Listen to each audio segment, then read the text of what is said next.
magaalaa Finfinnee giddu gala aadaa Itoophiyaa taasisuudhaaf kaayeffatee hojjechaa kan jiru bulchiinsi magaalaa Finfinnee sabaaf sablammoonni hundi iddoo aadaa fi duudhaa isaaniitti agarsiisatan akka qabaataniif iddoo giddu gala itti ijaaratan qopheesseeti jira. Naannoon Gaambeellaa naannoo sabaa fi sablammoonni 5 ol keessa jiraatanidha.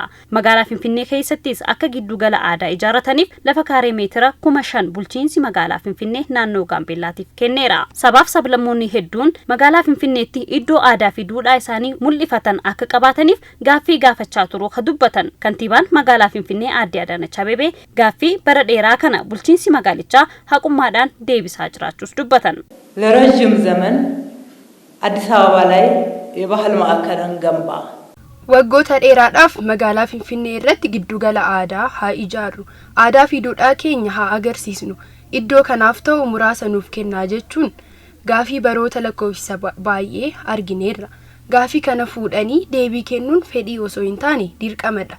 Eenyummaa sabaaf sablammootaa waliin kabajuunii fi akka aadaa walii baran gochuun badhaadhina itti fufiinsa qabu mirkaneessuun ni danda'ama akka ja'an Aadde Adaanach bulchiinsi magaalichaatis kanuma bu'uureeffachuudhaan hojjechaa jira ja'an. እኛ ኢትዮጵያውያን ብዝሃነታችን ህብረ ብሔራዊነታችን nuti Itoophiyaanonni sabdaneessummaan keenya bareedina keenya ibsituu Itoophiyaanummaa keenyaati. Nuti Itoophiyaanonni biyya sabdaneessummaan yoo ijaarre qofa badhaadhina itti fufaa qabu kan argannu ummatoota gidduutti wal amantaan wal kabajuun akka jiraatu gochuun kan danda'amu yoo tokkummaa akkanaa uumuun danda'amedha. Magaalaa Finfinnee giddu gala aadaa calaqqee saboota hundaa akka taatu taasisuu bira darbee magaalittii iddoo hawwata turizimii taasisaas jedhaniiru.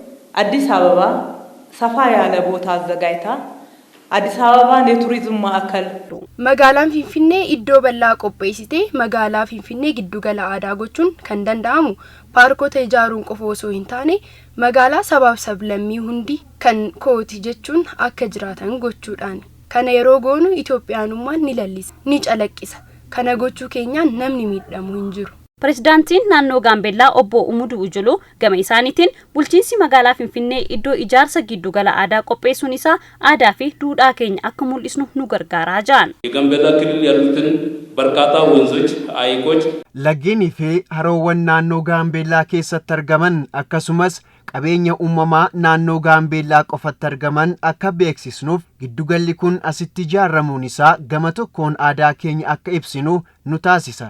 Gama biraatiin magaalaa Finfinnee hawwata turizimiis ni taasisam.